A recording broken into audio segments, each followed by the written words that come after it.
গতকাল আমি কি করেছিলাম, না গতকাল আমি যে সমূল চক্রবৃদ্ধি অর্থাৎ কি সুদ সহ চক্রবৃদ্ধি সুদ সহ আসল নির্ণয়ের একটা সূত্র আমি তৈরি করে দেখিয়েছিলাম।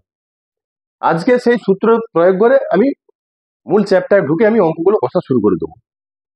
আমি এখন যে অঙ্কটা করে দেখাবো সেটা কি আছে, না 6.1 অনুচ্ছেদের 1 নম্বর অঙ্কটা, অর্থাৎ কি প্রথম অঙ্কটা।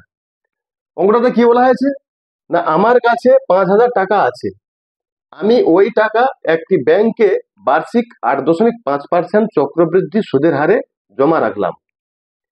2 বছর শেষে সুদে আসলে মোট কত টাকা পাবো, এটা আমাকে বের করতে হবে। এই অঙ্কটা কষতে গেলে আমাকে প্রথম কি করতে হবে, এর কি কি দেওয়া আছে সেটাকে আমি টুকে নেব। আমি কালকে যেটা দেখিয়েছিলাম যে আসলকে পি ধরা হয়, সুদের হারকে আর ধরা হয় এবং সময়কে এন ধরা হয়। তাহলে আমি এখানে আসলটা লিখে নিই। আসল পি সমান কত হচ্ছে, 5,000 টাকা। সময় সময় কি হচ্ছে, এন সমান কত, 2 বছর।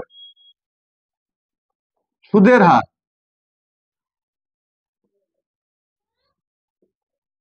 আর ধরা হয় সমান কত হচ্ছে, এগুলো সব ব্যাকেটে রাখো।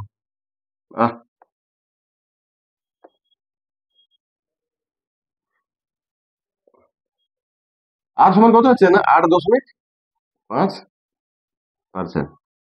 এই আমার দেওয়া আছে। আমি কি করব, না সমূল চক্রবৃদ্ধি নির্ণয় যে সূত্রটা, আমি সেই সূত্রটা এখানে বসিয়ে দেব। সূত্রটা কি দেওয়া আছে, না সমূল চক্রবৃদ্ধি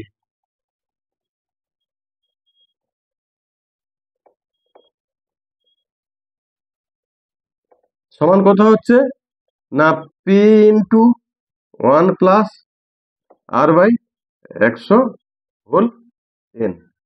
পির মানটা কত বসাবো, 5,000, আমি 5,000 বসিয়ে দিলাম,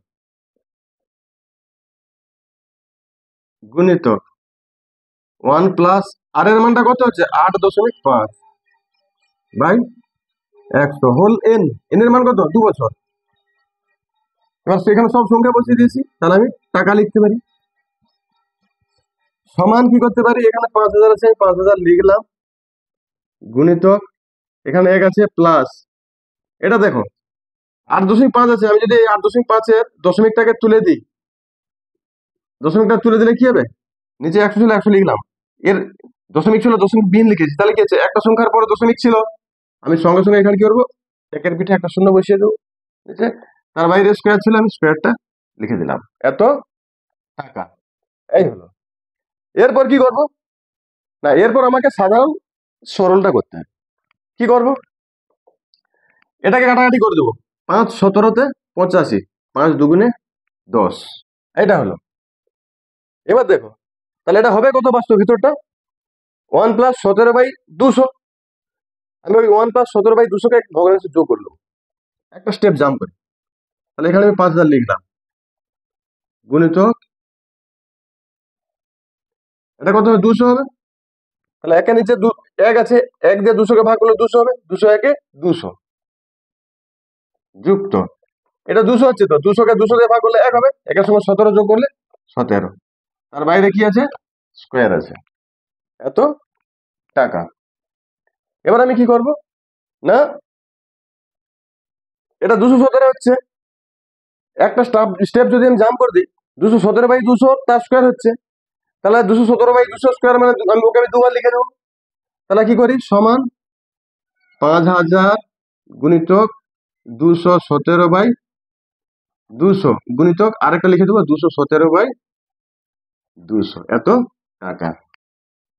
এবার আমি এখানে ছোট করে দেবো, একটা শূন্য কাটবো, দুটো শূন্য কাটবো, একটা শূন্য কাটলাম, দুটো শূন্য কাটলাম, এর একটা শূন্য কেটে দিলাম, এর একটা শূন্য কেটে দিলাম, 5×4=20 করে দিলাম, থাকলো কত, 4×2=8, 8 থাকলো। আমি সমান চিহ্ন দিয়ে আমার নিচে 8 থাকবে, আমি 8 লিখে দিলাম। এখানে একটা বড় গুণ আছে, 217-র সঙ্গে 217 গুণটা করতে হবে, একটা বড় গুণ। এই বড় গুণটা করতে হবে, বড় গুণটা আমি আজকে প্রসেসটা দেখিয়ে দিয়েছি। এর আগের দিন আমি কি করেছিলাম, না শর্টকাট পদ্ধতি শিখেছিলাম, সেখানে 3টে সংখ্যার সঙ্গে 2টো সংখ্যার গুণ আমি দেখিয়েছিলাম।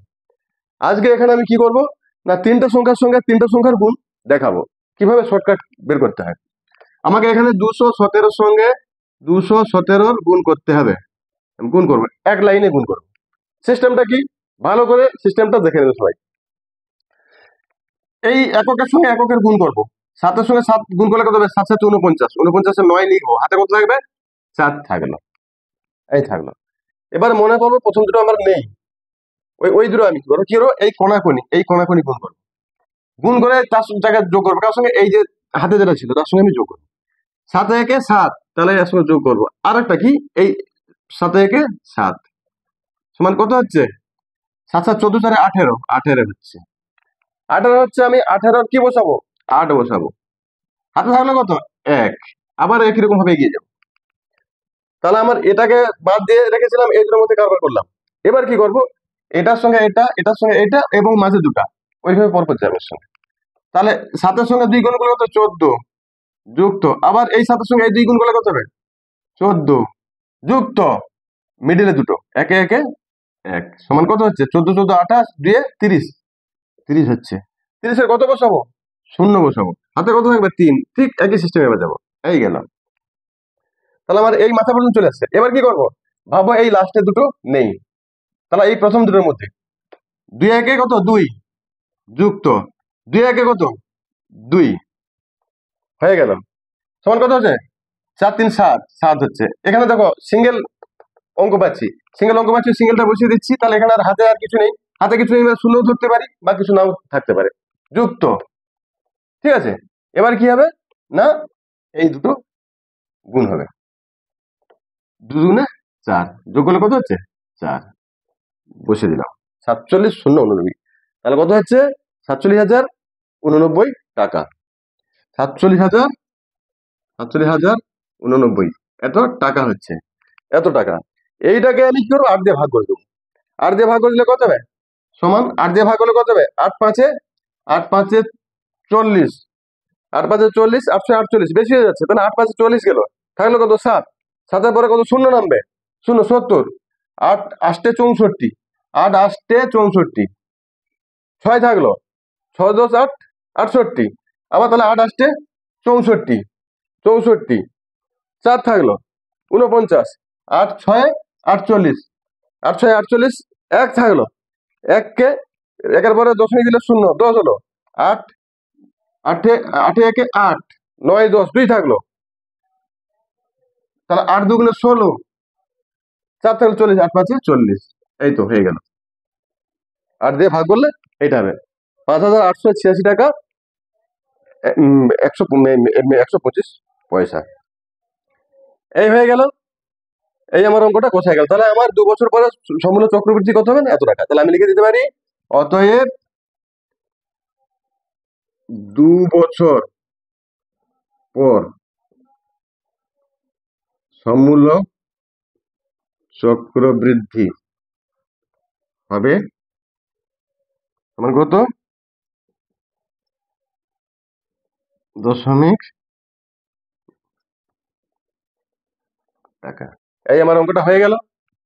আমি এই শর্টকাট পদ্ধতিটা দেখে দিলাম, এটা ভালো করে সবাই শিখে নেবে, তাহলে আমার বড় বড় অঙ্কগুলো কষতে কোনো অসুবিধা হবে না।